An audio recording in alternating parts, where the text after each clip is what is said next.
Does no contact work on an avoidant? Or do people with an avoidant attachment style come back after a breakup as the result of no contact? The question is, how impactful is no contact on someone with an avoidant attachment style? And some of you might be a little surprised to see a video by me about attachment styles because I don't talk about them a lot. And when I have, I basically told you not to worry too much about that. And that's still true. However, that doesn't mean that you can't learn something that actually might help you get your ex back if they're an avoidant. Number one, the short answer is yes, the no contact rule does work on an avoidant. I see it all the time. I get emails every day simply because I have the numbers in my audience to be able to see numbers that show me what's really going on. And there's plenty of times when a client will tell me, I'm pretty sure my ex is an avoidant. Sometimes they'll tell me they definitely are, even though technically there's not really a clinical diagnosis for this. This isn't considered to be concrete in terms of some type of behavioral disorder or something like that. It's more of a conditioned or learned response to a relationship or a viewpoint about relationships. When I was working on my master's in marriage and family counseling, I learned a lot about attachment styles, but also I learned their limitations in that it's very important to realize that they can change. They can change based on what's happening in a person's life. Plus, if you're looking at this in terms of looking for signs or clues that your avoidant ex might be reconsidering or thinking about reuniting with you, the problem is sometimes, maybe even a lot of the time, you're going to look at things and they're not going to make any sense. And I hear that a lot from you. People will say, this doesn't make sense for an avoidant to do that. And that's simply because it's not an exact science. And you factor that in with people interpreting different situations in life differently than you do, differently than I do, and differently than other people do. There's all kinds of ways that this could be misunderstood. And what happens a lot of times is that people begin to kind of dismiss basic human nature and the obvious or even common sense conclusions to some of these things because they are so sure that their ex is an avoidant. And avoidants only do these things. That's kind of how we're programmed to think. And a lot of people after a breakup, they tend to really develop an attachment to attachment styles, even to the point of constantly analyzing it and looking at it as, since they are avoidant, their next move will be this. Or, I'm so confused because they didn't do this, which I thought avoidance did. Remember, as I used to say in a lot of my earlier videos, people aren't math problems. And so you cannot look at your ex as being in the box of having an avoidant attachment style, and therefore you're going to predict their every move, or you're going to analyze their every action from the past through that lens. It will likely lead you down the wrong path, and you really shouldn't be getting into that detailed of a look at your ex's actions after a breakup anyway, because it's only going to give you anxiety. It's going to preoccupy your mind to a point that you will have a lot of difficulty with this. Number two, why you shouldn't obsess over your ex being an avoidant. First of all, like I said, it's not something that's diagnosable. You cannot say, I'm a diagnosed avoidant attachment style. It's based on what a counselor or a psychologist or a therapist thinks about someone based on what they've experienced in their childhood. If they had a caregiver who was absent, who did not respond well to their emotions, even punished them if they had an emotion that the caregiver did not like, that's the basics of what can cause a person to develop a tendency toward acting like someone who avoids deep emotional connection in relationships. And so in that way, it's similar, at least in theory, to behavioral disorders. But you shouldn't become obsessed with the idea that your ex is an avoidant and therefore you're going to build your strategy to get them back on that. The main reason being, like what I mentioned earlier, you are assuming that your ex, who may or may not be an avoidant, let's say that they are, that they interpret life and what's going on in the same way that you do. That they even interpret the relationship that the two of you had in the same way that you did or that you do now. And we assume that the experiences we shared together, that they have the exact same connection to those. And so you try to base everything on, well, they're an avoidant, that's why they're doing this, and so I should take more of an active role. I shouldn't do no contact. These are things that people tend to think. But the bottom line is, it is still a matter of attraction, because attraction is about what we want, and it's focused on a person. It's who they are, their physical appearance, the emotional connection that I have with them. That's what attraction is. It's wanting to be close to someone emotionally, physically, intellectually, and it's actually put inside of you so that you will eventually develop intimacy with someone, which is knowing them emotionally, physically, intellectually. If you obsess over whether or not they're an avoidant or not, what can happen is that you can misinterpret simply them having experienced their feelings fade, which, as I mentioned in a lot of other videos, is a misunderstanding of limerence. Limerence is that honeymoon phase at the beginning of a relationship. It's where you're producing a lot of dopamine and oxytocin and other chemicals we're not even aware of yet during your interactions with this other person, during your thoughts with this other person. And if we put you in a functional MRI machine and we showed a picture of this person to you, your brain would light up like a Christmas tree for this one person. That's limerence. It will fade out. It always does. And people who chase that tend to leave good relationships because they don't understand that just because limerence is gone doesn't mean love is gone. That commitment, that companionship, that feeling of family, that's what replaces limerence. You still have passion. I talk about this a lot, so I'm not going to go much further into it. But limerence itself is where the relationship is almost entirely fueled by passion and this idea that the relationship is just magical. If that fades out, a lot of people don't understand it. And people can assume, well, they're doing this. They're breaking up with me because they're an avoidant. And they customize, or they at least think that they are, customizing their strategy based on their ex being an avoidant, when simply it could be they misunderstand limerence. And they think that because they don't feel these sky-high feelings for you anymore, that the relationship's over, that the love is gone. And so you can see where, if that's actually what's going on, which is most breakups by far are because the other person would describe it as their feelings have faded. And that can happen to someone who is an avoidant. They can have their feelings fade. And they can feel like that means that it's the end of the relationship. And so it's not just that they are being avoidant. It's that they feel what a lot of people do feel. And a lot of people misunderstand.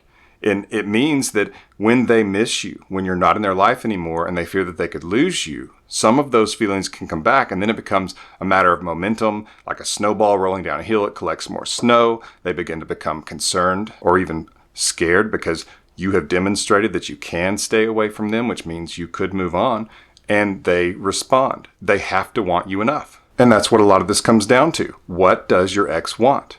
It doesn't come down to what their attachment style is. It impacts things. It contributes, certainly, but it's not the majority. You need to focus on the main things, the things that contribute the most. And that would be attraction, personal strength that you would be demonstrating, showing that you're not going to fix what they broke, things that I talk about in other videos. But that doesn't mean that you don't alter your approach slightly. And that's what I'm going to talk about in the next point. Before I get to number 3, be sure to get more information on my emergency breakup kit. It's a powerful guide. It can help you get your ex back. It goes through what can happen, what you can do, not just no contact, but especially when your ex starts interacting with you again. It's a powerful guide if you want to get your ex back after a breakup. It's called the Emergency Breakup Kit. It's at myexbackcoach.com. I'll link to it in the description below. You need to get this. It's one of the best ways that you can make sure you have the best odds of getting your ex back. Number 3, how to alter your approach if your ex is an avoidant. So basically, if I just give you the summary before I explain it, it would be that you understand that if your ex is an avoidant or has avoidant tendencies or sometimes acts like an avoidant, then they are not going to want to go through the drama and the difficulty of reuniting. They don't want to go down that path to reuniting. It doesn't mean that they don't want to reunite, but they don't want to have that awkward talk. They don't want to have to see you cry. They don't want to have to cry. They don't want to have to experience the difficult emotions that they think will be involved if they get back together. And that's what a lot of people think. They think that in order to get back together, we have to have this talk, and we have to talk about the issues, and we have to go through it, and we have to get to the bottom of it, and each spill our heart and soul. But what usually happens is that it's a very difficult conversation. Sometimes it starts a fight. Sometimes people do not want to be involved. And when they walk away quickly because they're glad the conversation is over and they want to get away from you. And that's why I tell people, if you really want to have a good shot at getting back together with someone, when they start interacting with you, you need to keep things light and peaceful, fun, playful. And that doesn't mean that you make light of everything. It just means that usually you two already know what issues are there. You've already talked about them. You already know what needs to be done. It's a matter of doing them. It's sort of like weight loss. How many times do you have to say to someone, you know, if you didn't eat as much junk food, you wouldn't gain weight? Who doesn't know that? What are you going to accomplish by telling that person that that's what they need to do? Let me let you in on a little secret. The Twinkies are making you fat. We all know. We all know what we have to do if we want to lose weight. Diet and exercise. It's a matter of doing it. And we're busy. Maybe we don't want to put the effort in. Maybe we don't understand what it would take as far as time commitment. But either way, we know what it would actually take. Everyone does. And most people, when there is a relationship that's struggling, they know the core issues and they've discussed the core issues. It's not a giant mystery. And sometimes people do more harm than good when they take a relationship that's solid and they sift through and they try to find problems. And then they pull those problems to the surface and they try to get two people to get to the bottom of it. When what usually happens is it's a giant negative. It causes awkwardness and frustration with the other person. It makes you want to get away from them. It's usually not effective to focus on all the issues all at once, or really even at all before you have rebuilt warmth and connection. And therein lies the rub. You want to rebuild warmth and connection with an avoidant more so than anyone else, because that is how they are going to feel a welcome mat back into the relationship. Like, it's simple. We don't have to make this complicated, and you don't have to have that many conversations about it. One of the best things you can do with an avoidant is to simply start dating them again. And that would be, of course, when they start interacting with you again, that you don't have to sit down. We're going to have ourselves a talk. Who really likes that? Who else gets anxiety when the person you're in a relationship says, we need to talk? It's difficult. Now, sometimes, yes, you have to do them. Some things have to be talked about. But the problem is people talk about them and the next day they talk about them more. And it becomes what the relationship centers around instead of centering around things that connect you, that build warmth, togetherness, where you have fun together. You focus on other things. The negatives in your relationship should be a very, very small minority of what you actually talk about. Or you will push the other person away. You will destroy your closeness and warmth, and then attraction will go down the tubes. Don't fall for it, especially with an avoidant. You want an avoidant to think that a relationship with you is easy. It's peaceful.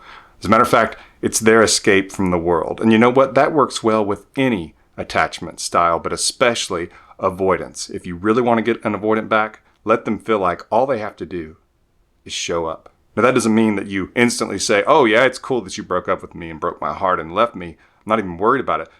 I'm not saying that. You can have that conversation at some point, but not when you're in the early stages of getting back together. If you are convinced that you are willing to try with this other person, that's all you need to know. If you're not convinced, maybe that's another topic. But if you are, you do not want to start with telling them why you're so cautious because they dumped you. Now, you can show some reservation. You can tell them you want to take it one day at a time. That's what you should do because they left the relationship and you should have some reservation about them. You should not be certain about them yet. But that's when you work on rebuilding closeness, rebuilding warmth, and just having an easy time with them where you can just let the world go by and things don't have to be dramatic or causing anxiety or awkwardness or frustration.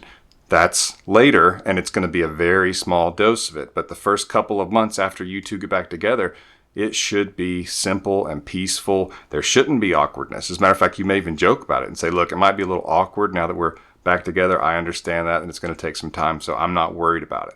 That way, someone with an anxious attachment style, they're not going to worry about it either, because a lot of it is that when they sense that awkwardness, when they sense that things are not as smooth as they were last week or the week before or before the breakup, which makes a lot of sense, but when they feel that, they automatically pull back. That's their tendency. It doesn't mean that they jump out of the relationship, but they feel the concern for it. And when they get time alone and they're reflecting on the relationship, it's possible then that they don't have as much excitement or desire to go back to it to experience those things with you because it was awkward and it was frustrating. And so you want to be the opposite of that. That's key if you do want to reattract an avoidant. But that is actually the best approach with any person, no matter their attachment style. That is a great way to do it. That's actually how I coach people to get back together and how to interact in relationships.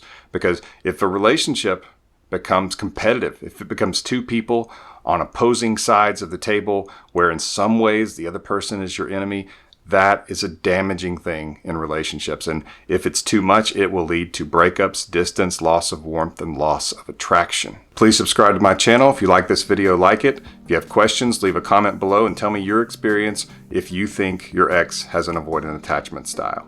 This has been Coach Lee, and as always, thank you for watching.